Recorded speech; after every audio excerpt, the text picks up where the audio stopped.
Hi, everybody. I'm Lauren McDonough, and you are watching Rock Talk Theater, where I talk to people on and off stage about everything Rochester theater. This is my first installment. I really hope you enjoy it. And I did want my first guest to be someone that was very special to me. She is the co-founder of TYKES. TYKES is an acronym for Theater Young Kids Enjoy. And I have been honored and humbled to work for this woman and to work with this woman at her company for the past few years. Here's Freyda Schneider. How have you been doing? Good. I miss you and I miss theater. And I am so lucky that tomorrow I get to have my first COVID test if it works, you know. So I feel like that's just one tiny, tiny step closer to us getting theater. Is it a COVID test for Not test, shot. Shot? Oh, yay! You're getting shot. the vaccine. Yeah. That's awesome. So I feel like that's like it means we're really going to be able to reopen someday in the future. Like it's going to really work. Yes, agreed. I feel like I'm not going to to get that vaccine until probably July, August. But you know what, though? We wouldn't be starting the theater season until the fall anyway. True. So that's okay. Yeah. Theater season wise, it's not okay for everything else, but it's okay for the theater season. Yeah. Yeah. For next year, I just wish things were back to normal. We both. Yeah. But COVID vaccine, explain. This is going to be a weird question, but it's phase 1B, right? That we're in. So you get it because of phase 1B. Yes, because I am teaching theater class at the JCC, so I am officially designated as a child care provider. There you go. So let's talk about that for a little bit because, TYKES as a theater company doing children's theater isn't doing theater right now. Right, exactly. But it's important for children to learn about theater, see live theater, interact in that way. And how has TYKES JCC pivoted in the pandemic? Right. How does the children's theater do theater when there can be no theater in the world? Yes. Yes. I get you. So I feel like I've been really, really lucky. I feel like the JCC has been really accommodating of me and they've allowed me great freedoms. And I've been able to have just sort of like fun with this, if you could call doing things in a pandemic fun. So here's what I did. Over the summer, I participated in a collaborative project with all these different groups in town, including the Jewish Federation and PJ Library. And we did this program called Outside the Box. And it was a summer program. Any children could participate in it. And we did all kinds of really, really fun activities, including theater activities and literary activities like Mad Libs and other fun, sort of like you don't know you're learning while you're playing a game kind of fun. We did online theater classes every week for different ages. We did a drive-in movie of the Lorax. It was quite fun. And it was, I think, quite enriching. And every 2 weeks, kids got these boxes filled with projects and packets and activities and fun stuff. And we did an amazing mural project where everybody got a little square piece of wood and they decorated it in whatever way they wished. And a magnificent artist named Sean Dunwoody, who many of you watching might know, he spearheaded this project and put all the little squares back together after we collected them. And we made a fantastic mural that is on display at the JCC that says "Together We Rock" on it. So it was a really nice, like, community collaborative artistic effort. And another thing that I'm so, so proud of and so excited about is that we have this program called School Day at the J. And it works with the hybrid system. So when kids are not in school, the days that they're not, because of the hybrid remote learning program, kids come to the JCC.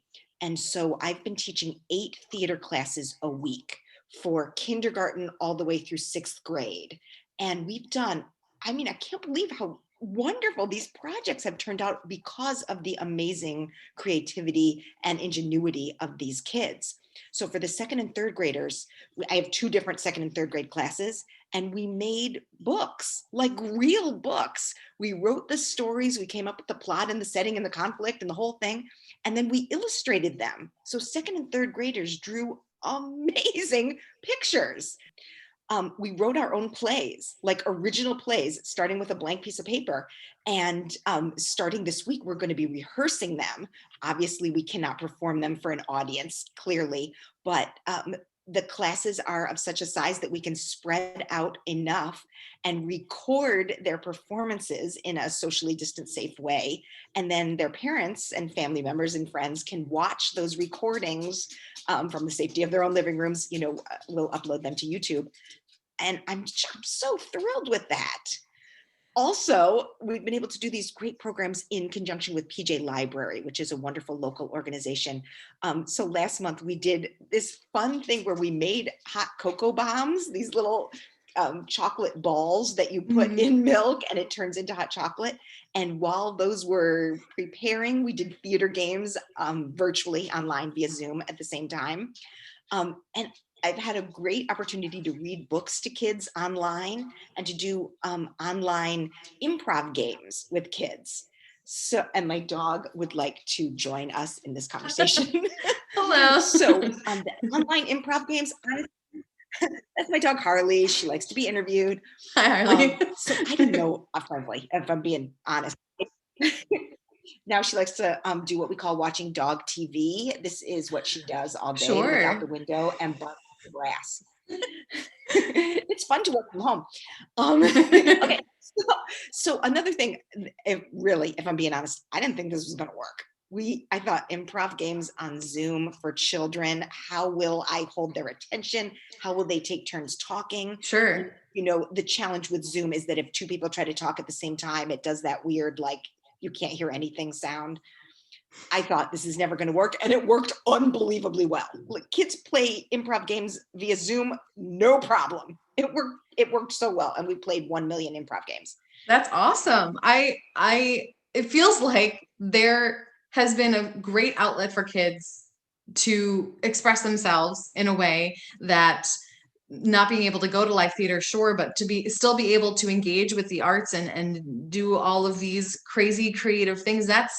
I had no idea that was, I mean, I had some idea. I got the email about the hot cocoa bombs. I was really excited about that. And seeing a Tykes email was really, really nice to be able to see. And I was like, oh, things are coming back to normal. And they are, I think, I mean, in our new normal, it seems like it seems like the kids are taking their creativity and their own situation and turning it into something great and creative.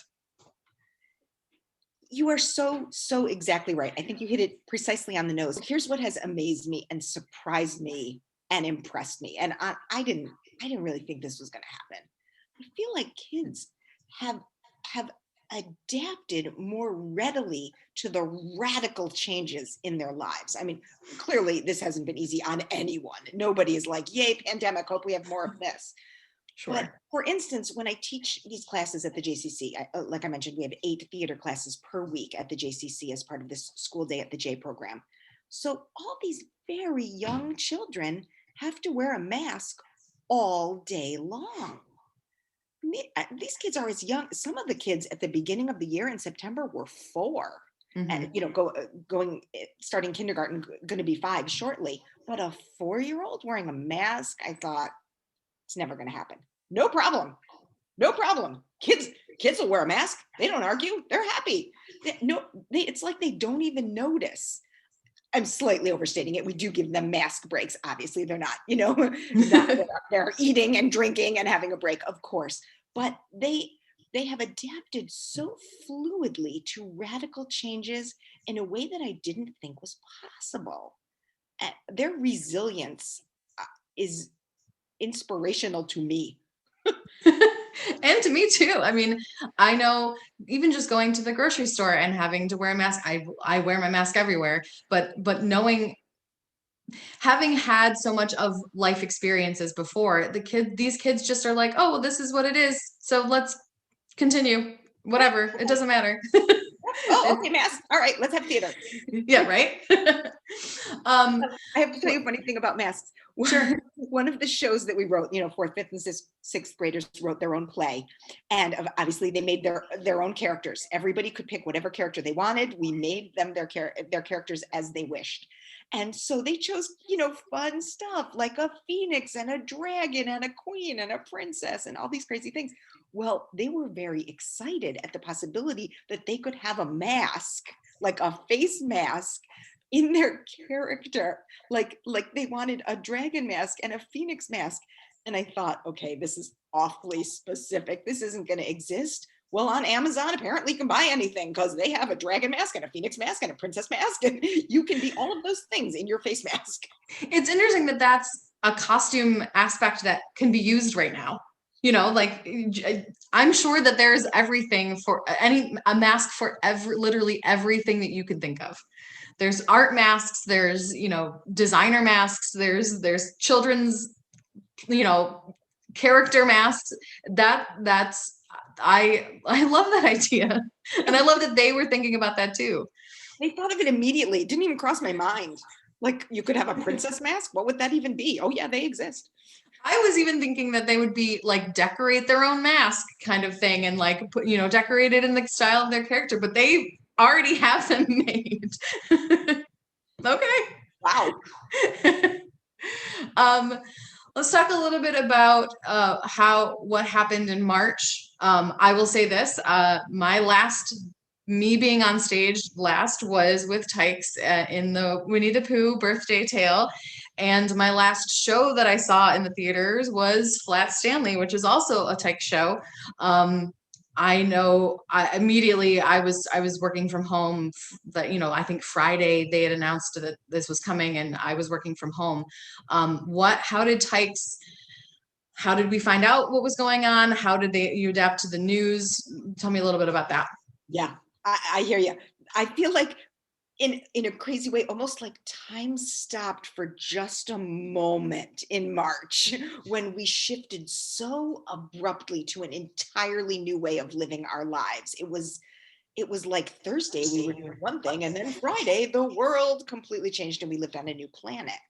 So just like you said, our final Tykes show before the pandemic was Flat Stanley. And we just made it. I mean, like on the razor's edge of not being able to finish that run. We made it in the nick of time.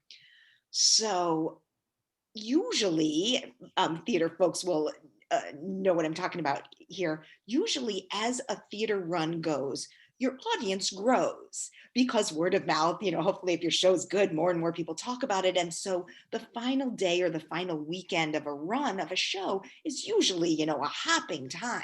And I'm so grateful to say that Tykes shows ordinarily sell very well. They often sell out. And so the last show of the last weekend of a Tykes show is going to be packed. And to my surprise, our final Last Stanley show was not completely sold out. It sold just beautifully, but there were a few empty seats. That is not typical. And I said to Ralph, who heads center stage at the GCC, which is the sort of adult version of Tykes, that's theater for adults by adults. I said to Ralph, do you think people are not coming to the theater because they've heard of this COVID pandemic? Which was, as far as we knew, not yet here with us in Rochester and Monroe County. And Ralph said, do you think, really? And I said, it's the only thing I can think of to explain it. And sure enough, boy, within just a handful of days, it was less than a week, I think, the JCC was closed, everything closed, around the world and of course in our town. So Flat Stanley just started to give me the inkling that I think people are responding to this. So just before our JCC building closed, and I mean like an hour before it closed, I had removed all of these Flat Stanleys from the wall in front of the theater. And I sent you a photograph of it.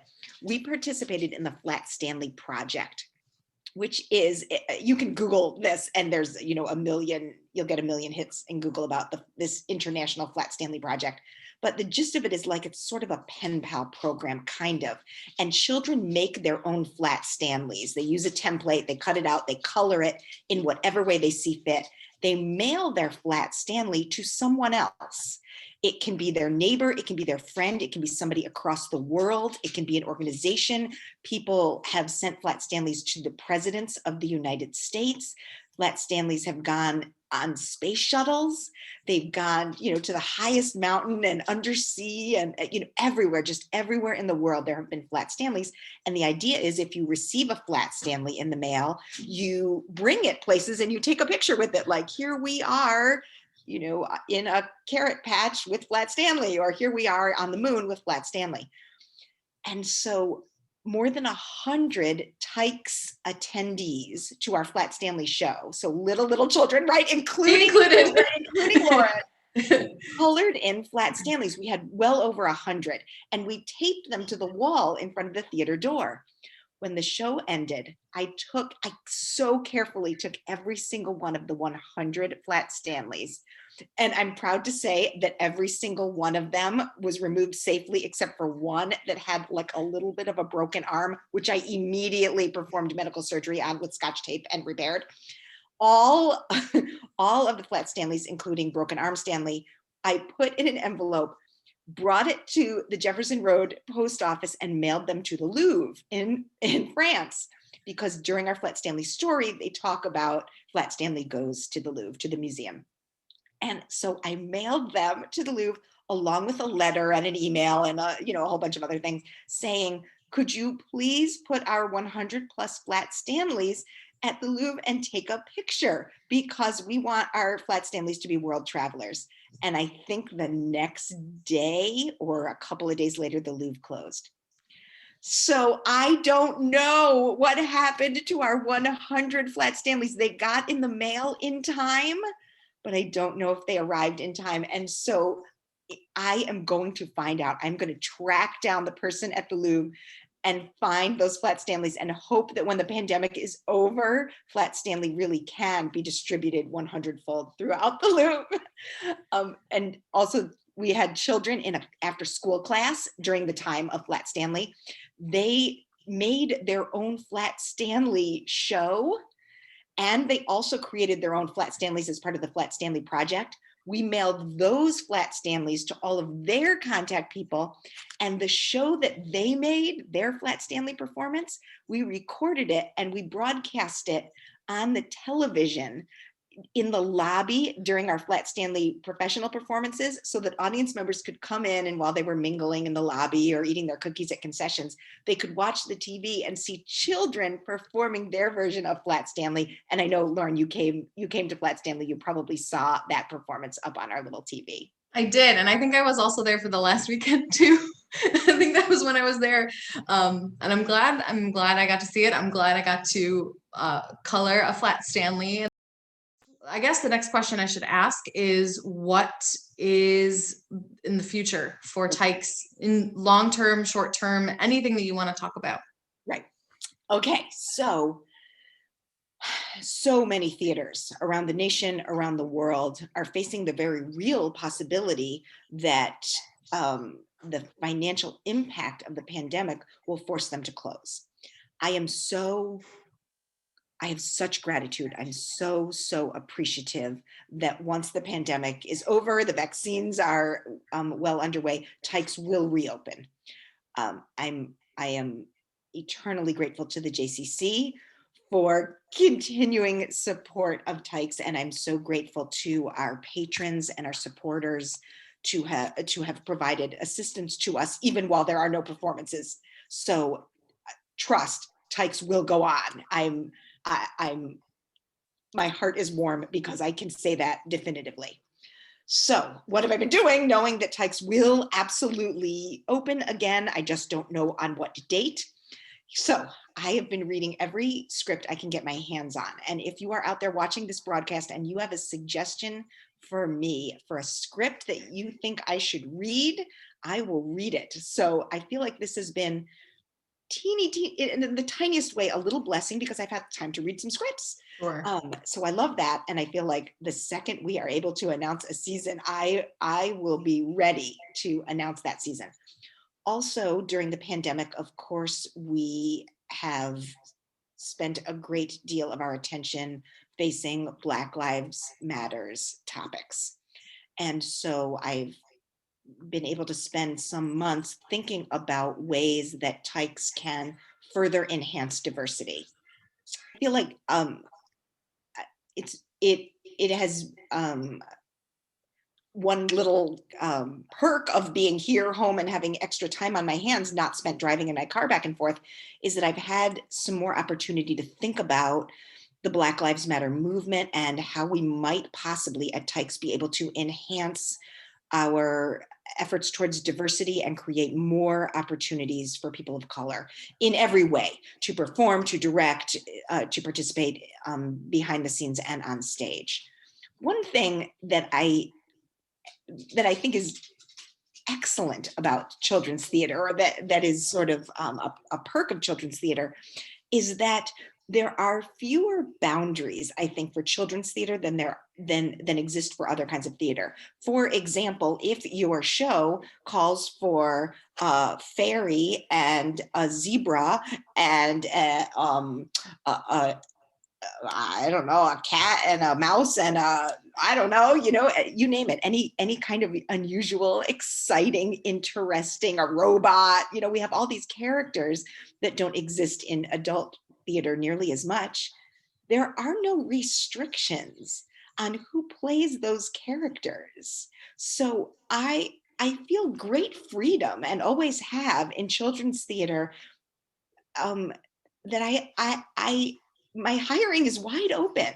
So in every way, I look for more and more and more opportunities for Tykes to enhance our diversity and to make sure that we give every opportunity to people of color, because it's so easy for children's theater to do that. So I don't think I explained that very well, but what I'm trying to say is absolutely everyone can be a robot. Absolutely everyone can be a lemur. Absolutely there's no restriction on sexual orientation, gender, height, skin color, anything. And so that's one of the things that makes children's theater great. Another thing that I can do during this time when we're not performing on stage is that I have the opportunity to work on summer activities for this coming summer for Tykes and the JCC. And so it's nice to be able to have a little time to plan fun, exciting theater, dramatic activities for children. Hopefully, kids will be able to convene together in some sort of groups over the summer. We'll have to wait and see. Yeah, I mean, being able to do the stuff that they're doing right now with School Day at the J and what you're doing, I feel like there is definitely an avenue for that to happen in the summer. And I do believe, if I'm to believe, what we're hearing about the vaccines, that there will be more vaccine distribution and things will start to open up in the summer. I'm hoping. And to go back to the diversity component that you were talking about, I've been thinking about that too, and thinking about the things that I have done in theater where gender and skin color weren't an issue, and when they could have been an issue and they weren't. And I agree with you that you can be a robot. You can be a robot and be whoever you want to be. Animals don't have a specific gender or skin color. I played Gopher and an owl, and Gopher is definitely, in the books of Winnie the Pooh, is definitely a male character, but I got to play it as me, and it was, and so is Owl. I believe Owl is also a male character, and I got to play those parts as a female, which gave it a different kind of spin and perspective on it. And again, children don't necessarily think about those kinds of things. They just accept the show that they're watching or the book that they're reading, and they don't think about, oh, well, this person has a different skin color and I don't understand. Like, it doesn't matter to them. Right? That's so interesting that you say that. We have always been very, very wide open at Tykes. Characters can be played by any gender and a person of any height, any size, any skin color. And we've always had the flexibility to do, really, the sky's the limit on casting. But you reminded me of an interview once with the creator of this cartoon on PBS called Caillou. It's about a little boy. I think it has recently gone off the air, or will recently It go off just the air got canceled. after like Yeah. 20 years. So this little boy, Caillou, happens to be bald. That's how the cartoon animator drew him. And for 20 years, or however long it's been, adults have always inquired and written in and commented about, why is this child bald? It's not a baby. He should have hair by now. And the illustrator said it's funny that only adults have ever asked that question. Little kids never ask him, where's Caillou's hair? They just accept, this is how he's drawn. This is what this kid looks like. And nobody ever questions it until they're an adult. So exactly what you said, children accept the reality presented in front of them, just like Caillou, just like the children's theater, just like the masks. They accept it and they move forward. It's only adults that we get caught up in overthinking. The pandemic, or dealing with racial issues, or dealing with any of those kinds of things, they kind of accept it and move forward, and they don't really give it a second thought. Right. Same with gender issues. Same with all of the complexities that adults seem to wrestle with and have such great difficulty accepting and um, accommodating. Little kids are good. People are born accepting. We have to, I think, learn over the years to have issues and challenges with accepting others. Little kids don't have that issue. You have to be carefully taught. Musical. And hopefully Tykes can help do that. I hope that Tykes can help open the door to awareness and acceptance as children age.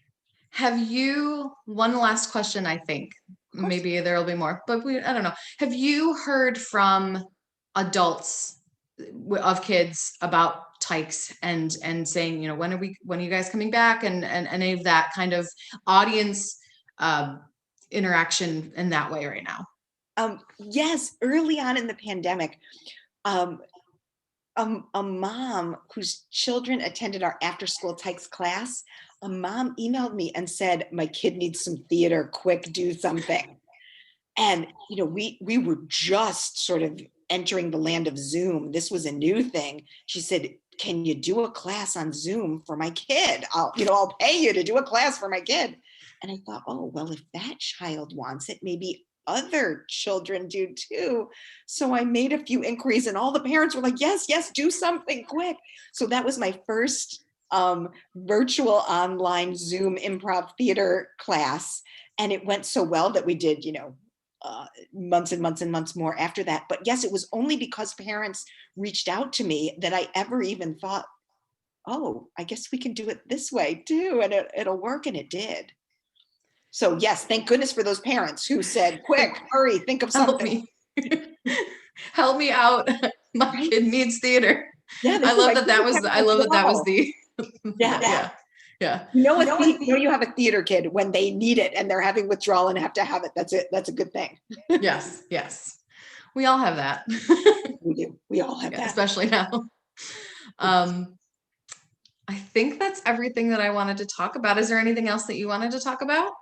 I just wanted to say thank you. I know this is your maiden voyage, your very first broadcast of your new venture. And I am just so honored that you picked Tykes.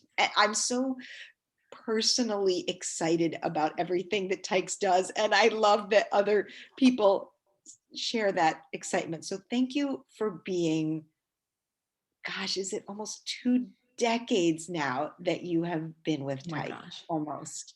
Oh my gosh, 2 decades. Right? Am I right? Because this is our 17th season and you've been with us for the vast majority of those seasons. Not every single one. Not all of those seasons. Not all of them, but a lot of them. Many of them. Right? You are a staple. I do enjoy children's theater. I think that it's a totally different acting, singing, dancing muscle that is worked when you do children's theater, and especially how much energy you need for the show. Tykes, again, like I said, was the last show that I was in and the last show that I saw. So obviously a perfect way to start this. Advice that I would give to anybody looking to start a theater is you know how to do the theater. You got to learn how to do the marketing. That I think that is the only way in a competitive type environment where we are bombarded by so many messages on social media and, email and Facebook and just everywhere. Just the incoming information is overwhelming. To be able to cut through that and make it so that your message is the one that's heard, that takes some training. And then it's reaching the right audience. Yeah.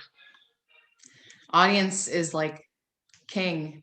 Knowing who's going to respond to your message and what you want to do is huge. A thing that's interesting audience-wise about children's theater is that with an adult theater program, your audience hopefully stays with you, right? Oh my gosh, my phone. So when you're with an adult theater, hopefully your audience remains with you. So your 50-year-old patrons are hopefully still your patrons at 75 years old if they still live in your geographic area. With children's theater, your 5-year-olds in 10 years are not your audience anymore. They're too old. So you have to refresh your audience constantly with children's theater. Obviously, every theater is looking to grow and increase their audience, but most adult theaters don't lose their audience on a perpetual basis in the way children's theaters do, because their audience outgrows them. So it's an interesting and an exciting challenge to be able to expose audiences to theater for the first time perpetually. And I feel like that's the greatest joy of Tykes, is to be able to be a child's very first theater experience. I want to be what a child thinks of when they think live theater. That's just a blessing, a privilege. I, as a marketer, never really thought about audience turnover for children's theater. Obviously I thought about the audience, but I've never thought about it from the marketing standpoint of how you need to continue to word of mouth really tell families and all of those different ways to get to new families. That is an interesting thing that I never really thought about. Today I learned about audience turnover in children's theater. You can never stop. You can never stop. A child is born every minute. So a wonderful thing that I hope theaters like Tykes can do is, as children age, take them on the road to further, more enriching meaning for adults experiences. So bring them from the youngest children's theater to the middle school level of theater to the high school level of theater, and on, to be either active participants on stage or patrons of the theater who will appreciate the arts as they age and as they become more sophisticated in their theatrical tastes. And I'll say this: I remember school assemblies with different theater groups coming in. I remember Anansi Tales. I remember all these different things coming in, and that definitely, I'm sure of it, cultivated my love of theater because I was exposed to it so much. And my parents took me to see Sesame Street live, and I remember my first show at the Auditorium Theater was the Phantom of the Opera, and my grandparents gifted me with the tapes of the original Broadway cast recording, and I played those out till they died. Yeah. So how do I want to put this? Being able to have those experiences early on is a huge impact for children. I can say it anecdotally for me. Well, and research shows it as well. It's not even just anecdotal. Study after study shows that when children participate in theater, and by participate, I mean participate on stage or participate as an audience member, absorbing the environment of the theater, all kinds of beneficial things happen. And those benefits can last throughout their lifetime. I mean, children who are engaged in theater have better test scores in school. They are less likely to drop out of school because of participation and exposure to theater. We know that exposure to theater increases children's empathy. It increases their understanding of socialization and how to get along in the world, interacting with others.